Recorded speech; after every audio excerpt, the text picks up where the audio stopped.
The crowd roared like thunder as Jake Harrison stepped into the massive arena. The walls were made of crystal that sparkled with every color he had ever seen. Alien creatures filled the seats, thousands of them, all waiting to watch him fight. Some had 4 arms, others had scales instead of skin, and many had eyes that glowed in the dark. They all wanted the same thing, to see the human warrior either win or die. But Jake had been fighting in this arena for 3 long years. Every day was the same. Wake up in his small cell, eat the strange food they gave him, and then fight whatever monster they put in front of him. He had fought creatures with claws like swords, beasts that could breathe fire, and warriors who moved faster than his eyes could follow. But he was still alive, and that was what mattered. His combat suit was old and beaten. It had been made on Earth, and it looked out of place in this world of shining metal and glowing lights. The aliens had suits that could make them invisible or give them super strength. Jake only had what he was born with, his brain, his muscles, and his will to survive. Today's opponent was something new.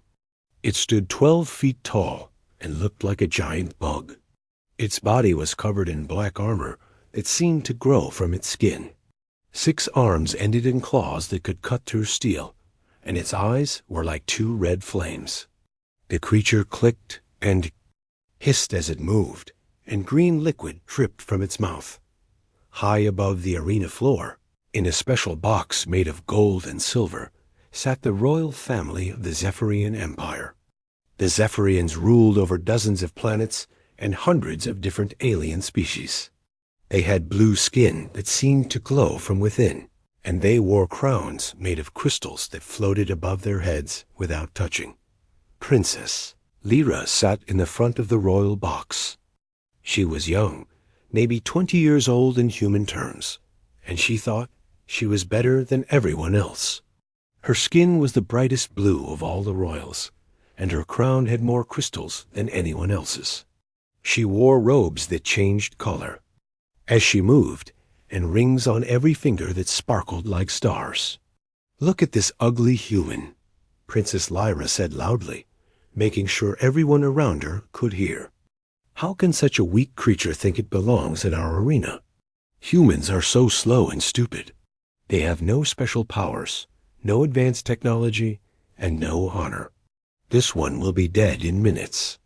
The other aliens in the royal section laughed at her words. They had been taught that humans were the lowest form of life in the galaxy. Humans could not fly, could not read minds, and could not live for thousands of years like some species could. To them, humans were just animals that had learned to use tools. "My father always said that humans were a mistake," Princess Lyra continued. "They should have died out long ago. It is embarrassing that we waste time watching one fight in our sacred arena. The sooner this creature dies, the better." Behind the princess, sitting on a throne that was carved from a single massive crystal, was Empress Philandra. She was older than her daughter, with skin that had turned from bright blue to a softer shade over the years. Her crown was not floating, but rested on her head like a normal crown would. She had ruled the empire for 50 years, and everyone feared and respected her. But right now, the Empress was not thinking about ruling. She was watching the human fighter below, and something in her chest felt tight and painful. Her hands gripped the arms of her throne so hard that her knuckles turned white. Every time her daughter said something cruel about the human, the Empress felt like she was being stabbed with a knife. The Empress knew something that no one else in the arena knew. She knew who this human really was. Down in the arena, Jake heard the princess's words. He had learned the Zephyrian language during his 3 years of captivity, so he understood every insult. But he did not let it bother him. He had heard worse things from creatures who were about to die by his hand. Words could not hurt him. Only claws and teeth and energy beams could hurt him, and he had learned to avoid those Dot, the giant bug creature. charged at him with a sound like breaking glass. Its 6 arms moved in a pattern that would have confused most fighters, but Jake had seen this before. Every species in the galaxy thought they were special because they had more arms or legs or eyes than humans did. They thought having more parts made them better fighters. They were wrong. Jake rolled to the side as the creature's claws hit the ground where he had been standing. The crystal floor cracked under the impact, sending bright sparks flying. The creature was strong, but it was also heavy and slow. Jake had fought things like this before. He pulled out his knife. It was not an energy weapon or a laser sword like the aliens used. It was just a piece of metal with a sharp edge, the same kind of weapon humans had been using for thousands of years. The crowd laughed when they saw it. What could a simple knife do against a monster like this? Jake showed them. When the creature attacked again, Jake did not try to block or dodge. Instead, he moved forward, getting inside the reach of those long arms.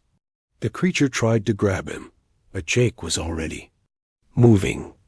He slashed at the joints where the arms connected to the body, the places where the armor was thinnest. Black blood sprayed across the arena floor as 2 of the creature's arms stopped working. It screamed in pain and anger, a sound that made the crystal walls ring like bells. But Jake was not done. He had learned that in a fight, you never stop attacking until your enemy cannot get up again. The creature tried to step back, but Jake followed it. He was like a shadow, always moving, never in the same place for more than a second. His knife found every weak spot in the creature's armor. He cut tendons so it could not move its remaining arms properly. He slashed at its legs so it could not run away. Princess Lyra stopped laughing. She had expected the human to die quickly, but instead he was winning. "How is this possible?" she asked. "That creature is 10 times stronger than the human. It has better weapons and better armor. The human should be dead by now." "Strength is not everything," said an old alien who sat near the princess. "Sometimes the smaller fighter wins because he is smarter." "Impossible," Princess Lyra said. "Humans are not smart. They are just animals who learn to talk." But as she watched, she saw something that made her confused. The human was not fighting like an animal. He was fighting like a general who had planned every move before the battle started. Every step he took, every swing of his knife, every dodge and roll was exactly right. It was like he could see the future and knew what his opponent would do before it happened. The bug creature was getting tired. It had lost too much blood, and its remaining arms were not working well. Jake could see that it was almost finished. But he did not make the mistake of getting careless. Careless fighters died in this arena, and he planned to live. He waited for the right moment. When the creature lunged forward one last time, Jake stepped aside and drove his knife up through a gap in the armor under its chin. The blade went all the way through its head and came out the top. The creature's red eyes went dark, and it fell to the ground like a mountain falling over. The arena was quiet for a moment. Then the crowd exploded in cheers. They might think humans were weak, but they loved a good fight, and Jake had given them one. He stood over his fallen enemy, breathing hard but still alive. Princess Lyra stared down at him with her mouth open. She had never seen anything like this before. The human had won using nothing but a simple knife and his own skill. It made no sense to her. Empress Velandra watched her daughter's reaction and felt her heart breaking. The young princess had no idea that she was looking at her own father. 25 years ago, the galaxy was burning with war.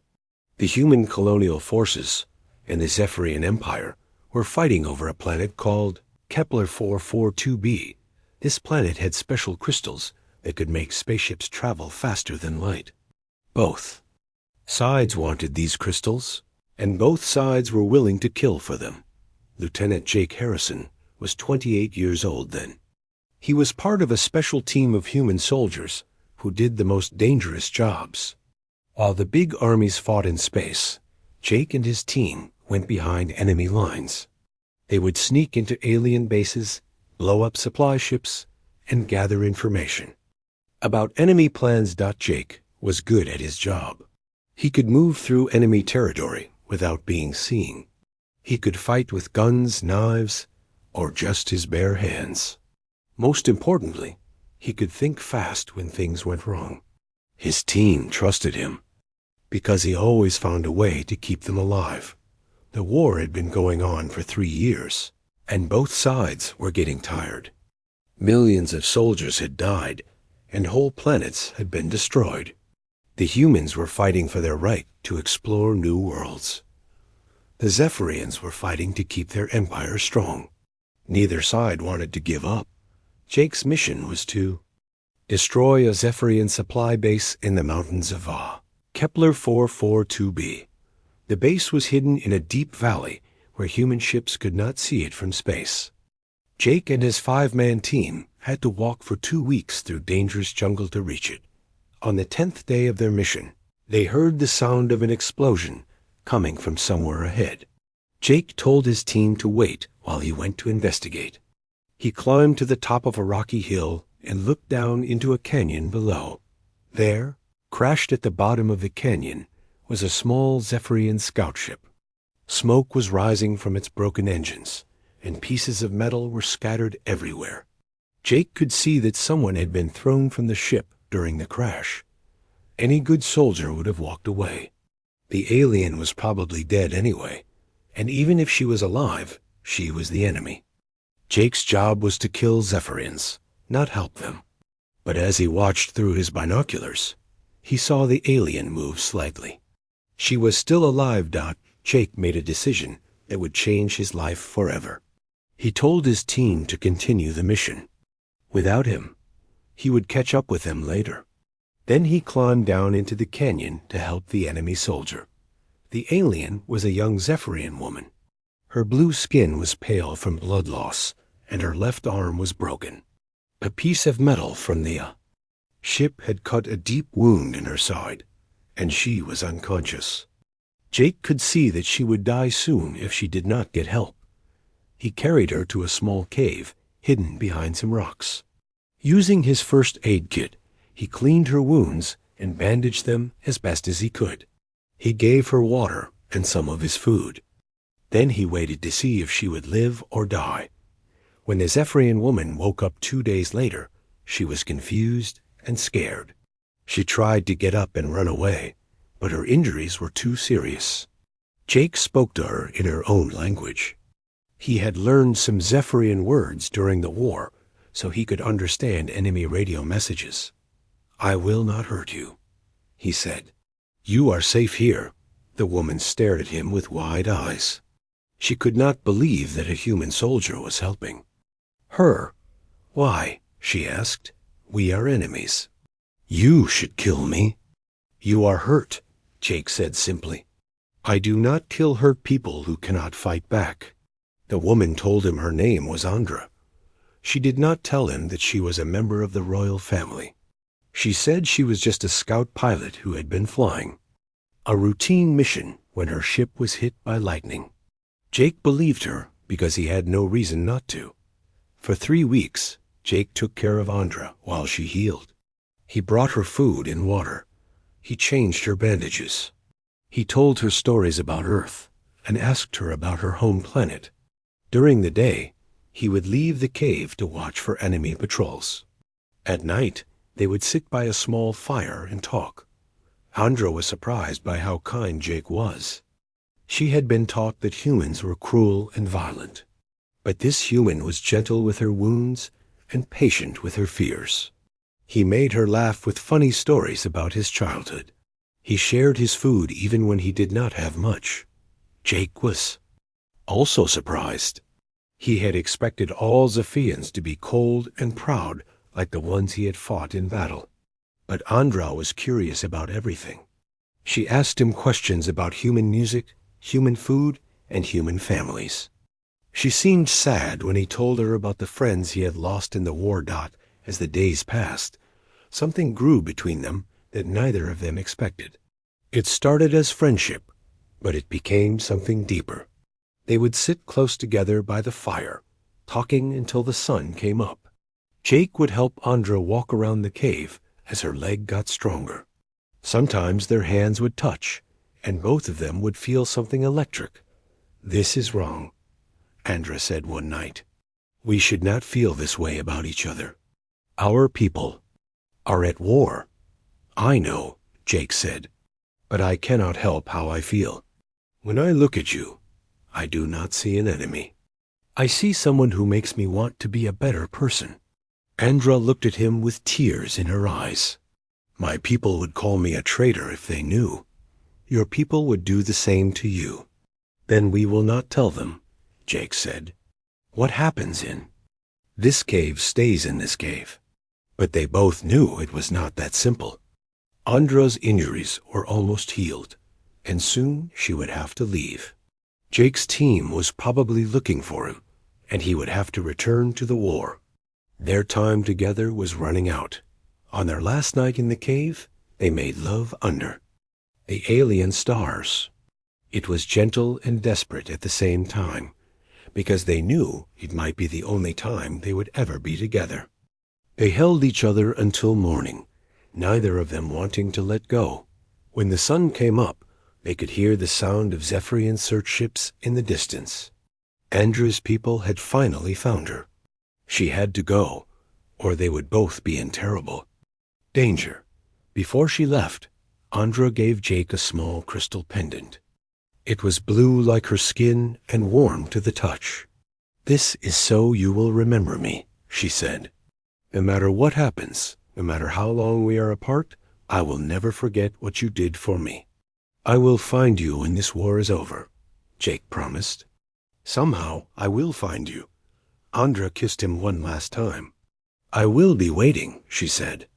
Then she walked out of the cave toward the sound of the ships. Jake watched her go until she disappeared over a hill. He put the crystal in his pocket and started walking back toward the human base. He did not know that Andra was pregnant with his child. He did not know that she was a princess who would someday rule an empire. All he knew was that he had lost the only woman he had ever truly loved. The war ended 2 years later. Both sides were too tired and too broke to keep fighting. A peace treaty was signed, and the soldiers went home. Jake looked everywhere for Andra, but he learned that she had been married to another Zephyrian noble for political reasons. His heart was broken, but he understood. In her world, duty came before love. Jake became an explorer, traveling to distant planets and trying to forget his pain. He never married and never had children, at least none that he knew about. He kept Andra's crystal with him always, touching it sometimes when he felt lonely. He never stopped hoping that someday he would see her again. The arena was still echoing with cheers from Jake's victory when Princess Lyra started talking again. She was angry that the human had won, and she wanted everyone to know how she felt about it. "This changes nothing," she said loudly. "One lucky fight does not make this creature special. He is still just a dirty human who belongs in a cage. I wish my father could see this shameful display. He would be disgusted that we allow such inferior beings to pollute our sacred arena." The aliens sitting near the princess nodded and made sounds of agreement. They had been taught their whole lives that humans were the lowest form of life in the galaxy. Seeing one human win a fight did not change thousands of years of believing they were superior. "Look at how ugly he is," Princess Lyra continued. "His skin is the wrong color, and he has no beautiful features like we do. Humans are so primitive that they still fight with metal knives instead of energy weapons. It is embarrassing that our empire even bothers to capture them as slaves." Empress Velandra sat on her throne, listening to every cruel word her daughter spoke. Each insult felt like a physical blow to her heart. Her hands were shaking as she gripped the arms of her throne. The crystal pendant that Jake had shown was still glowing in the arena below, and seeing it brought back memories that she had tried to forget for 25 years. The Empress had carried a terrible secret all this time. When she left Jake in that cave so long ago, she was already pregnant with his child. The royal doctors had told her that the baby would not survive because human and Zephyrian DNA were too different. But they found a way to change the baby's genetics to make her look completely Zephyrian while keeping some of her human traits hidden deep inside. Princess Lyra had grown up never knowing the truth about her father. The Empress had told everyone that the princess was the child of her late husband, a Zephyrian noble who had died in the war. It was a lie that had protected both mother and daughter for decades, but now that lie was tearing the Empress apart. "He fights like an animal," Princess Lyra said, waving her hand toward Jake. "There is no skill in what he does, only crude violence. A true warrior uses grace and technique, not the brutal methods of primitive species." That was the final straw for Empress Velandra. She could not listen to her daughter insult her own father anymore. The secret had been eating at her soul for too long, and seeing Jake again after all these years made it impossible to stay silent. The Empress stood up from her throne. The moment she moved, the entire arena fell completely quiet. Everyone knew that when Empress Velandra stood during the games, something important was about to happen. She had never done this before in all the years the games had been held. "Enough," the Empress said. Her voice was not loud, but it carried to every corner of the massive arena. Even the aliens in the highest seats could hear her clearly. "You will not speak of him in such terms, daughter." Princess Lyra turned to look at her mother with surprise and confusion. In all her 25 years of life, she had never heard the Empress defend a human before. The Empress had always taught her that humans were inferior, and that the Zephyrian Empire was great because it was pure. "Mother, what are you saying?" Princess Lyra asked. "Why do you defend this creature? He is nothing but entertainment for you. When he dies in the arena, we will simply find another human to replace him." Down in the arena, Jake had heard the Empress speak. Something about her voice sounded familiar, but he was too far away to see her face clearly. He looked up at the royal box, trying to understand why the ruler of the empire was talking about him. The Empress walked to the edge of the royal viewing platform. For the first time in 3 years, she looked directly at the human gladiator, who had been fighting for his life in her arena. Even across the great distance, even though he was covered in blood and dirt from the fight, she recognized him immediately. It was Jake, her Jake, the man who had saved her life during the war, the man who had loved her when the whole galaxy said they should be enemies. The father of her child, Jake, saw the Empress clearly now, and his heart nearly stopped beating. The blue skin was older and marked with the lines of responsibility and worry. The crown on her head was different from the simple clothes she had worn in the cave, but the eyes were the same. The face was the same. It was Andra, the woman he had loved and lost 25 years ago. "Andra," he whispered so quietly that only he could hear it. The Empress saw the recognition in his eyes and knew that he remembered her too. 25 years of separation, 25 years of ruling an empire and keeping secrets, and 25 years of missing the only man she had ever truly loved, all came crashing down on her at once. "Jake Harrison," she called out, her voice carrying both joy and sadness. "Do you still carry the crystal I gave you?" The entire arena gasped. The Empress knew the human's name. She had given him something. This was impossible to understand. Jake reached into his combat suit with shaking hands and pulled out the blue crystal pendant. Even after all these years, it still glowed with soft light. He held it up so everyone in the arena could see it. The reaction from the crowd was immediate and shocked. Every Zephyrian in the arena recognized what Jake was holding. It was a royal courting crystal, something that was only given between members of the imperial family when they decided to mate. For life. Such crystals were sacred and could not be copied or stolen. Princess Lyra stared at the crystal in Jake's hand and felt the world spinning around her. Mother, what is the meaning of this? How does this human have a royal courting crystal? They can only be made by members of our family. Empress Valandra turned to face her daughter. For the first time in Lyra's life, she saw her mother not as the powerful ruler of an empire, but as a woman who had been carrying an unbearable burden for decades. 25 years ago, during the war with the humans, I was shot down while flying a scout mission, the Empress began. My ship crashed on Kepler 442b, and I was badly injured. I should have died in that canyon, but a human soldier found me. The crowd was listening to every word. This was the first time anyone had heard this story. That human could have left me to die, the Empress continued. He could have taken me prisoner or killed me for revenge. Instead, he carried me to safety. He used his own medical supplies to heal my wounds. He shared his food and water with me for 3 weeks while I recovered. Princess Lyra felt like she was hearing about events that happened on another planet. Her mother, the proud empress of the Zephyrian Empire, had been saved by a human.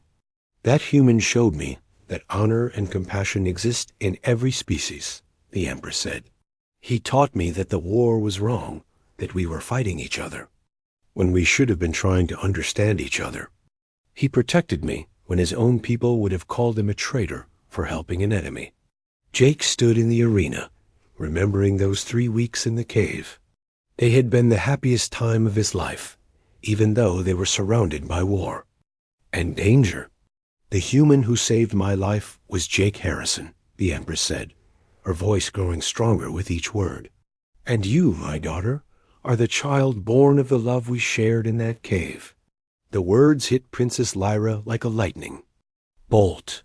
Everything she had believed about herself, everything she had been taught about her heritage, and her pure Zephyrian blood was a lie. She was half human.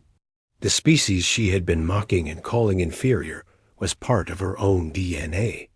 No, Princess Lyra said, shaking her head. You are lying. I am pure Zephyrian royalty. Look at me. I have blue skin. I can live for thousands of years. I have all the powers of our people. I cannot be part human.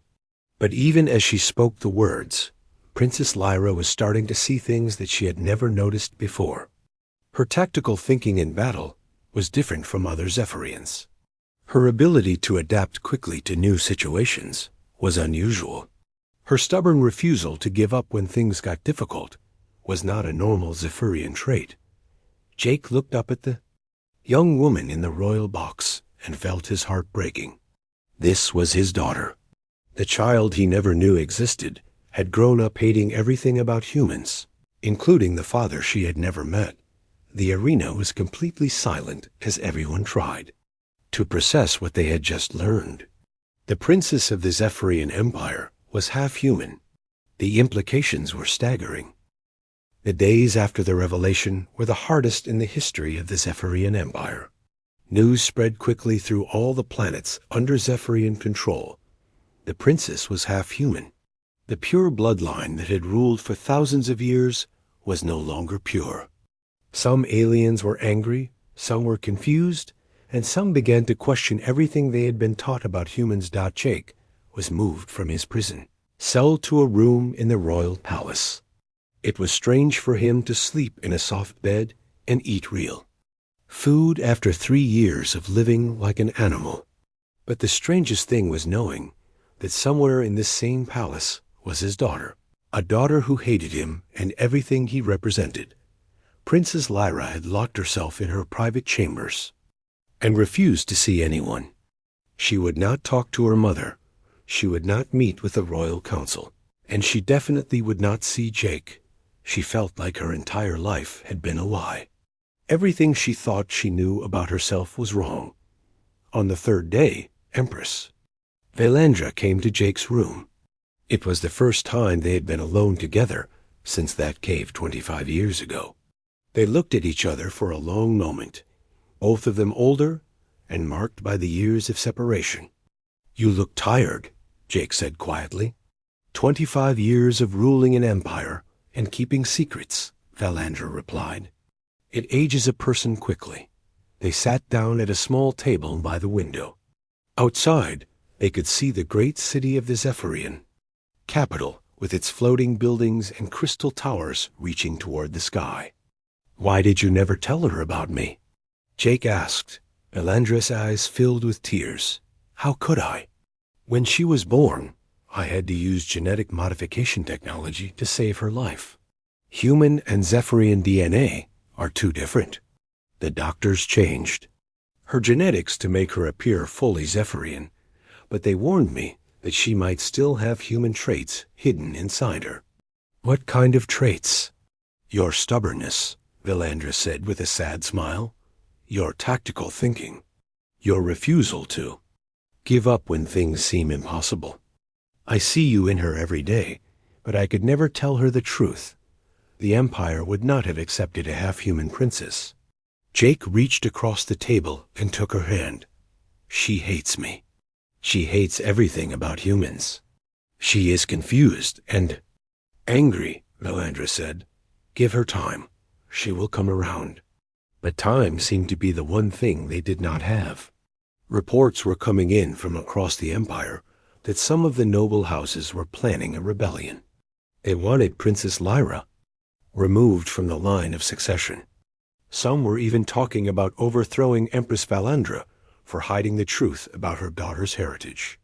"There is something else," Valandra said. "Some of our military commanders are refusing to follow orders from a half-human princess. They say she is not pure enough to lead Zephyrian forces." Jake felt anger rising in his chest. "She is your daughter. She has royal blood. What more do they want?" "They want racial purity," Valandra said bitterly. "They have been taught that. Mixing species weakens both sides. They think Lyra is an abomination." On the 5th day, Princess Lyra finally came out of her chambers. She marched straight to the training room, where Jake was practicing his combat skills. She wore simple training clothes instead of her royal robes, and her floating crown was nowhere to be seen.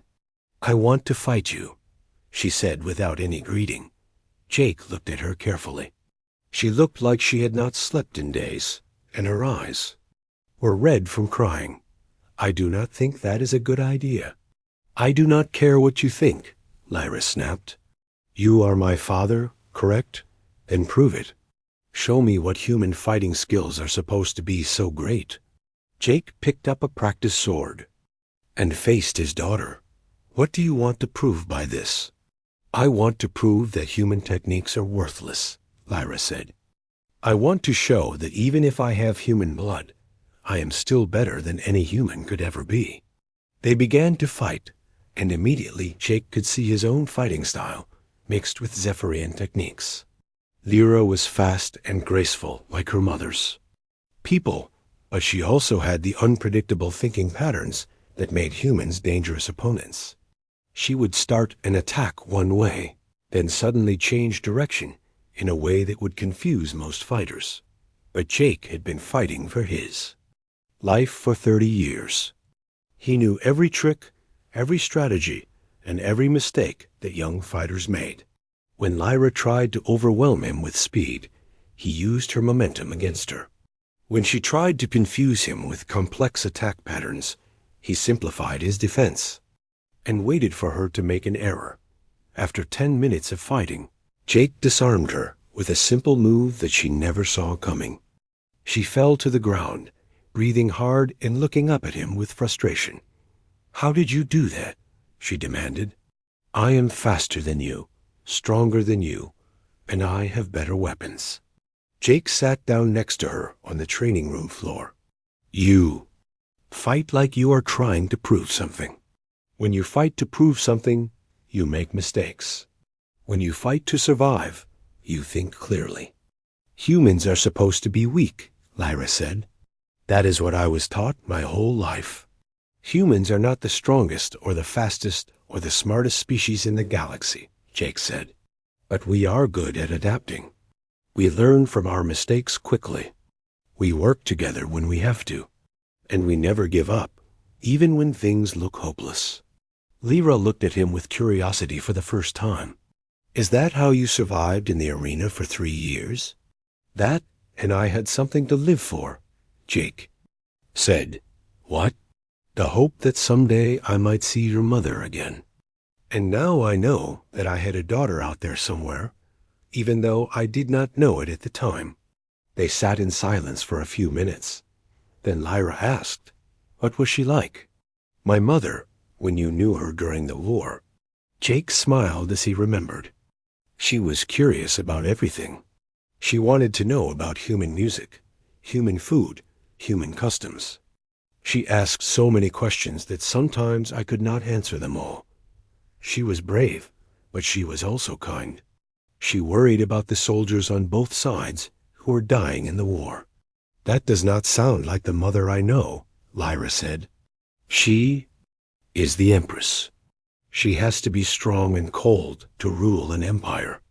People change when they have to carry heavy responsibilities, Jake said. But the person I knew is still inside her somewhere.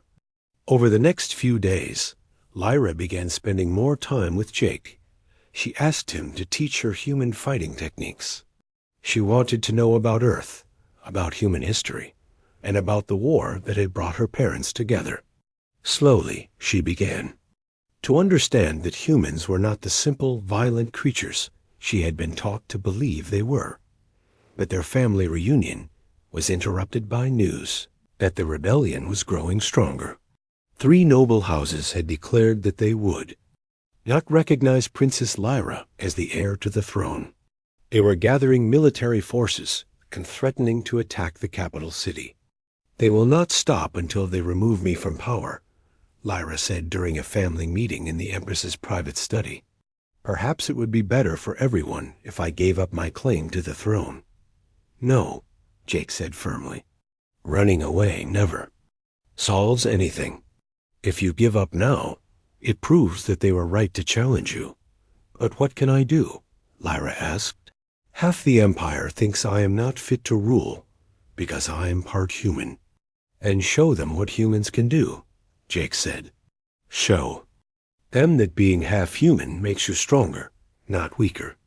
Empress Valandra looked at both of them and made a decision that would change the course of history. There is going to be a battle, she said. The rebels are planning to attack in 1 week. If we can defeat them, it will prove that Lyra is worthy to rule. If we lose, the Empire will be torn apart by civil war. Then we better not lose, Jake said. Lyra looked at her parents and felt something she had never experienced before. For the first time in her life, she was part of a real family. Not just a royal family bound by duty and politics, but a family connected by love and shared purpose. Teach me everything you know, she said to Jake. If I am going to fight as a half-human princess, I want to fight using the best of both worlds. The rebel fleet arrived at the capital planet exactly 1 week later, just as the spies had predicted. 50 warships filled the sky above the Crystal City, their weapons pointed down at the palace. The 3 rebel houses had joined together, under the leadership of Duke Corval, a powerful noble who believed that only pure Zephyrians should rule the Empire.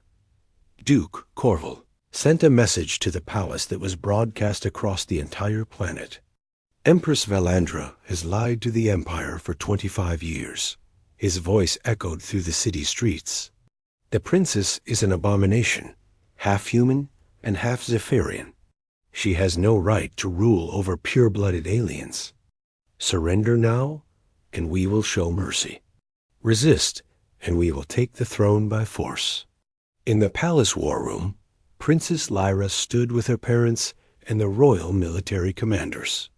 She wore a new type of armor that combined Zephyrian energy shields with human-designed protection plates. At her side hung both an energy sword and a simple metal blade like the one Jake used in the arena. "Our fleet is outnumbered 2-1, reported Admiral Chun, the head of the Royal Navy. "The rebels have more ships and more soldiers.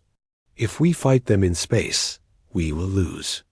"Then we do not fight them in space," Lyra said. Everyone turned to look at her. For the past week, she had been learning human military tactics from Jake. And now she had an idea that no pure Zephyrian would have thought of. "What do you mean?" Admiral Chun asked. "Humans do not always fight fair," Lyra explained. "When they are outnumbered, they use tricks and strategies that their enemies do not expect. We will let the rebels land their troops in the city, then. We will fight them on the ground where their numbers matter less." Duke Corval's forces landed in the main plaza of the capital city. Thousands of rebel soldiers marched through the crystal streets, expecting to find the royal forces waiting to defend the palace. Instead, they found empty buildings and silent streets. The civilians had been evacuated, and the royal army was nowhere to be seen. "Where are they?" Duke Corval demanded, as his troops searched building after building. "They cannot have simply disappeared." But that was exactly what had happened.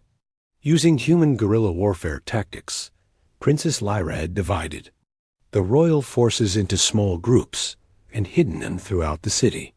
Instead of one big battle that the rebels would win easily, there would be dozens of small fights where the royal forces could use their knowledge of the city to their advantage. The first attack came from the crystal towers that surrounded the plaza.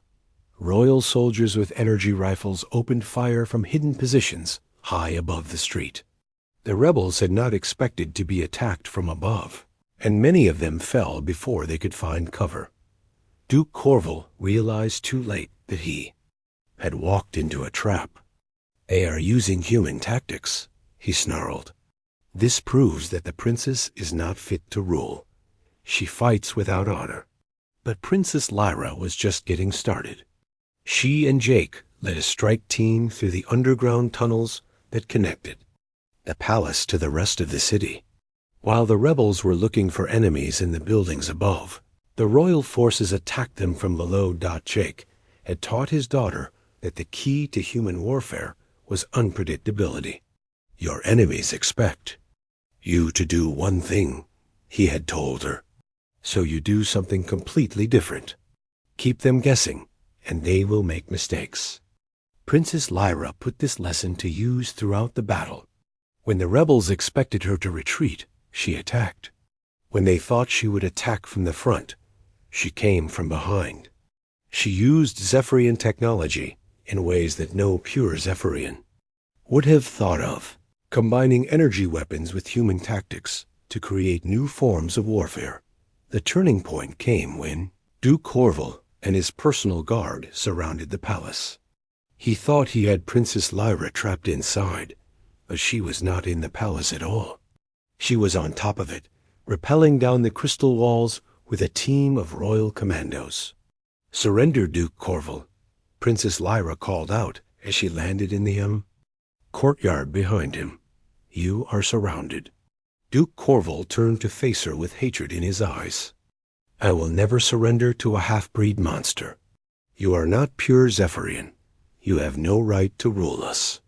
"You are correct," Princess Lyra said calmly. "I am not pure Zephyrian. I am something new. I am both human and Zephyrian, and that makes me stronger than either species alone." Duke Corval drew his energy sword and attacked her. He was a skilled fighter who had trained for centuries in traditional Zephyrian combat techniques. But Princess Lyra did not fight like a traditional Zephyrian. She used her human father's unpredictable style, mixed with her mother's species' natural grace and speed. When Duke Corval expected her to block his attacks with her energy sword, she dodged instead and countered with her metal knife. When he tried to overwhelm her with powerful energy blasts, she used human-style grappling moves to get inside his guard. The fight lasted for 10 minutes, but the outcome was never really in doubt. Duke Corval was fighting against everything he had learned, while Princess Lyra was fighting with the best of two worlds. She finally defeated him by using a combination attack that no pure blood from either species could have performed. With their leader defeated and their forces scattered throughout the city, the rebellion collapsed quickly. The surviving rebels surrendered and were taken prisoner. The threat to Princess Lyra's throne was over, but the real work was just beginning.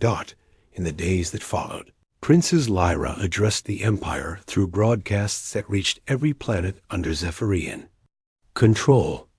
She stood before the cameras with Jake on one side and Empress Valandra on the other, a family united by love rather than divided by species. "I am both human and Zephyrian," she said to the billions of aliens watching. "I am proof that what makes us different can make us stronger. For too long, our empire has been built on the idea that one species is better than all others. But strength does not come from purity. It comes from unity." She announced new policies that would change the empire forever. Humans would be freed from slavery and given equal rights. Other alien species would be invited to join the empire as partners rather than subjects. Mixed species marriages would be legal and encouraged. "The future belongs not to any single species," Princess Lyra continued, "but to all of us working together. We will explore new worlds together. We will solve problems together. We will build a better galaxy together." Not everyone was happy with these changes. Some pure-blood Zephyrians left the Empire rather than live as equals with other species. But most aliens, including many Zephyrians, were excited about the new possibilities. They had been waiting for someone brave enough to challenge the old ways. Jake became Princess Lyra's chief military advisor and helped her create new fighting techniques that combined the best strategies from multiple species.